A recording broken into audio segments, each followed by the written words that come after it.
I spent an entire decade out at sea. First in the Navy, and then leading operations on research vessels, mainly North Pole, South Pole, and the Bering Sea. The smell of oil, diesel fuel, rubber, and salty air are carved in my DNA forever.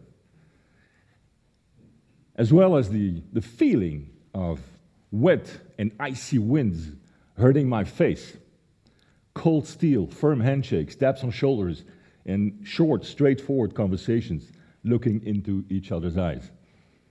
And so is the sight of beautiful skies, threatening, dark, gray, green jaded seas, and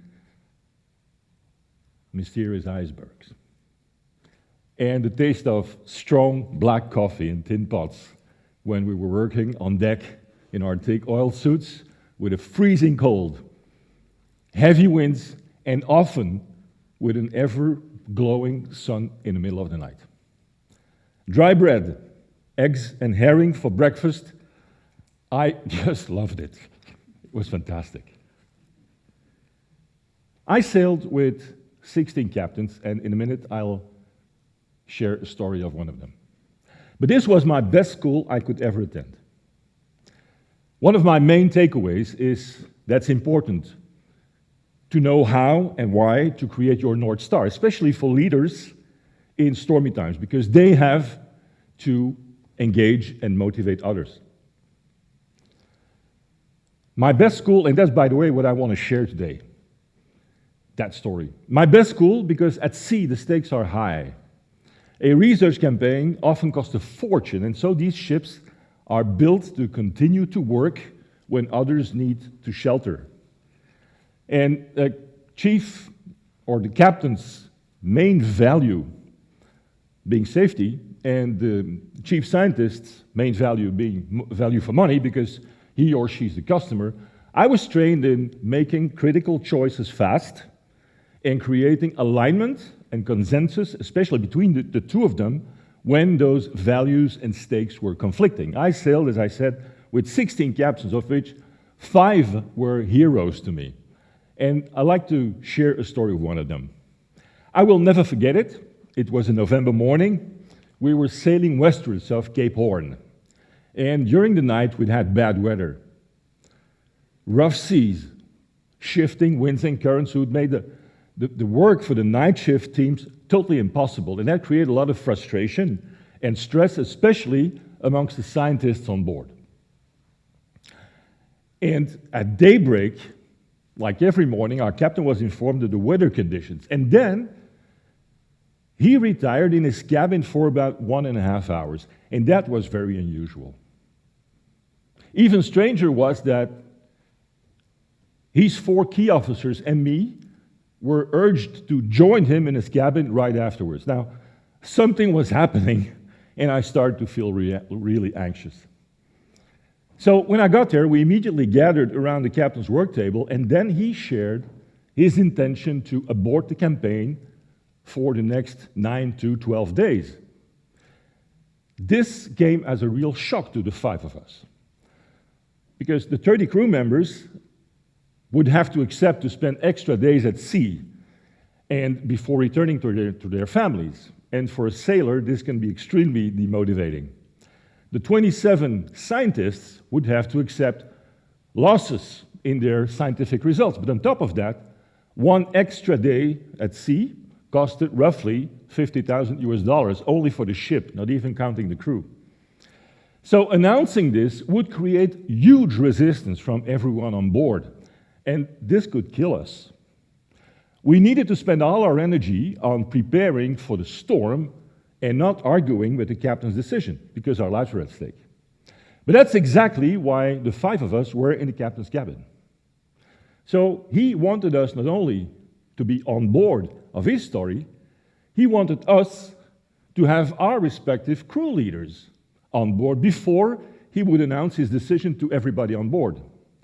In that way, they could prepare and motivate their crews for what was upcoming. Later that morning, I was walking from the work deck to the galley to get myself a hot cup of coffee because I remember it was freezing cold that day. And then I saw the captain having a one-on-one conversation with Andre, our cook. So, what could that have been about, did I wonder? And I turned my heels not to disturb them. Because Andre wasn't an officer after all, he had no high rank. He was a Belgian with Italian roots, and he was a marvelous cook. And by the way, the living example that on these kind of ships of the extreme, the cook is often the most important crew member next to the captain. And the thing is that Andre was always in a good mood. He came up with funny and spicy jokes, and on top of that, he was able to cheer up people who were in a bad or sad mood. Everybody loved him on board. He was the perfect influencer. Later, after the lunch shifts, our captain announced the plan to change course in a sound way to everybody on board. And guess what? He faced no resistance. From that moment on, everything went in a fast and smooth mode on all levels of the ship. The captain was everywhere to check and to encourage people. So when a crew gears up for a storm, the dynamics change. Everybody becomes exclusively task-oriented, tensed, silent, and laser beam focused. We were getting ready for our new normal way for the upcoming period. It took us a full half day to prepare the ship for this change of course. Now, you might think that this is a lot, of course, because when a storm is about to hit you, every minute counts. What I didn't know at that moment is that this storm would be one of the 4 biggest storms I experienced in that decade. The kind of change that brings along strong winds, heavy icy rain, and waves 15 up to 30 meters high, which even in that region of the globe is pretty exceptional. I remember that standing on the bridge with my colleagues on the command bridge, we were waiting for it to happen. And the hour before impact is very unique. Although everything was prepared and up and running, I felt like I had 10 knots in my stomach, and we could all feel that very bizarre atmosphere on the bridge. A mix of calm, anxiety, almost perfect silence, only interrupted by the regular beeps of the navigation instruments and the rhythmic movement of the window wipers. There in front of us,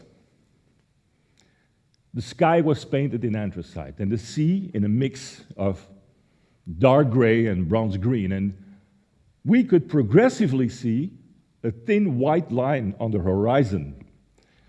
And that was the crest of the upcoming waves. In 1 hour, as promised, the storm hit us, but in a way that if it wouldn't have been the second time that I would experience a storm like that, it would made me literally pray to see my hometown again, as I did the first time. So there we went, slowly climbing that first bluish-gray monster wave, seatbelts buckled up, and seeing only snatches of that wet, dark, clouded sky. And then, when hitting the crest, blinded by the dark, jaded water smashing against the windows of the command bridge. But then when we passed the crest, through the crest, hearing that awkward sound of the 2 big diesel turbines turning dry because of the rear of the ship coming out of the water, and it was not a small ship.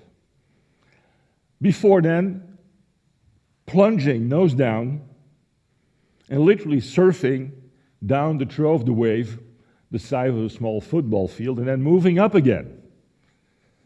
After 12 hours like this, with no sleep at all because of all the knots in my stomach and the roller coaster movements of the ship, I felt so relieved when I saw that little, small square of not even blue but clear sky.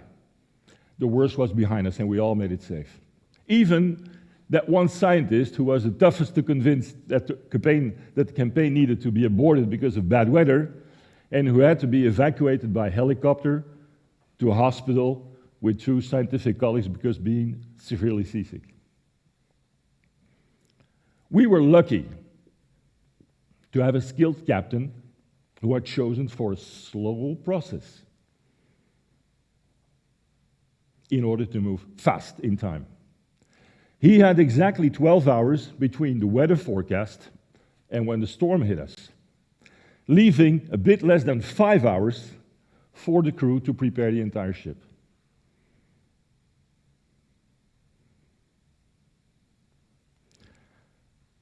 When things get urgent, we tend to look for shortcuts.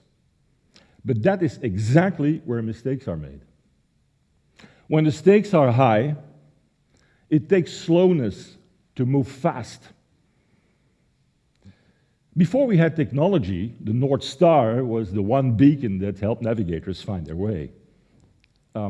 Now, we have a lot of fine instruments to help us navigate all the seas of the planet, but less so to navigate the turbulence of social change and uncertainty. So we must find our North Star, because it is the magnet that will attract our purpose. So, what did the captain do to achieve that result? Later on, when we had become friends, he told me, "Phil, although there was a very heavy time pressure, I chose to spend the time in a way that I was taught. So I chose to isolate myself and to create an internal alignment and to figure out my North Star for this specific situation in order to be clear to the 5 of you and to move fast and focused." So he decided to spend the time to create his North Star before doing anything else.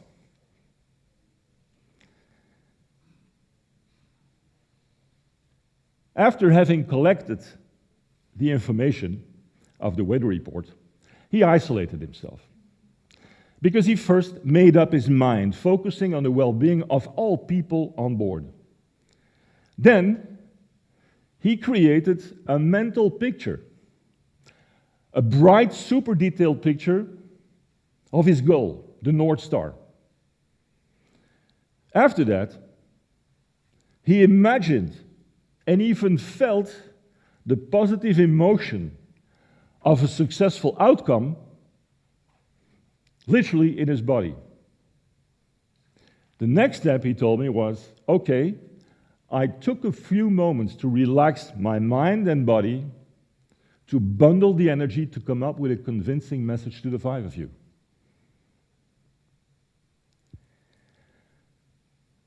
And although the time window between the weather report and the storm would hit us was super limited, he took the time to even create a gravitational pull around this message. So he took as much time for the whole ship to just prepare himself mentally, and to even create a gravitational pull around the message. He did it by reaching out to his closest people first. He wanted us to reach out to our crew leaders to get them on board before he made the announcement of the decision to change the course. He even included the critical influencers, and only then he made his announcement to change course. As many would have done, he could have made up his mind right after having the weather report and announce his decision right away to everybody on board. But making such a shortcut would have resulted in huge disbelief and resistance on board, leading to a waste of precious time and energy. And when a storm is about to hit you, you don't want your crew to waste energy on that. I learned that it's easy to be a captain, a good captain, when the sea's flat and the sun is shining, but that it takes storm leadership skills to be a good captain when the conditions are tough. You need to be ready 1 hour before the storm hit. And that's what he did. Now, it may take time for us to create that internal alignment. But once we have done it, and to figure out the North Star, but once we have done this, it helps us really to move fast. So, what are the 7 steps of North Star leadership? 1, find your North Star. Book a meeting with yourself where nobody can disturb you. Ask yourself the questions, what do I really want? What does my community need? What is our purpose? How can I picture it? How can I already see it in my mind? For some challenges, 1 meeting might be enough. For others, you might have a series of meetings, but isn't repetition the mother of skills? You might learn from others. Get a mentor, get yourself educated, learn from the experiences of other leaders. Because knowledge doesn't just happen, but it all starts with that first meeting with yourself. 2, if you want to attract other people to that North Star, go to your closest people first. Get them to buy in on your story and involve them in creating a story that they would then produce to others and that others would follow. Our captain called his closest circle in his cabin the 5 key people on his ship. Without our support, his plan to change course would have created a lot of resistance. And again, you don't want your crew to waste energy and time on that because nature doesn't wait. 3, create your key allies. Now that's the key step. Create your key allies. Get them at your side. That was our job. Because by getting our crew leaders on our side of the story, before the captain made the announcement to everybody, we were sure that they would set the right example for their teams to follow. 4, make the influencers your allies, because whatever their opinion, they influence. That was Andre, our cook. Loved by the entire crew, his influence was not something to neglect or to mess with. 5, announce the North Star. Announce the North Star to all people involved. It can be a change. It can be a new project. It can be your next family vacation and the vision behind. When our captain made the announcement public, the scene had already been set. Everybody was ready to follow his lead. 6, empower people. Encourage the people to do what has been announced. Give them the resources, give them the freedom to act and monitor that it's being done. When our captain made the announcement, he spent the entire time working side by side with us in order to check that everybody had what they needed, that was in order to reach our goal, which was just staying safe. And 7 is transform. Now, transformation is change made sustainable, lasting. That's where new routines are created and embedded in order to continue to grow to that North Star. In uncertain times, we must become the captains of our own ship. Because how many lives do we have? As far as known today, only one. We might need the help of leaders who can show us an attractive North Star today. An attractive North Star benefiting to all, and all being organizations, people, and planet. I believe in North Star leaders because we have no planet B for our children or theirs. What is your magnet? Why do you do what you do on a daily basis? What is your North Star? Thank you.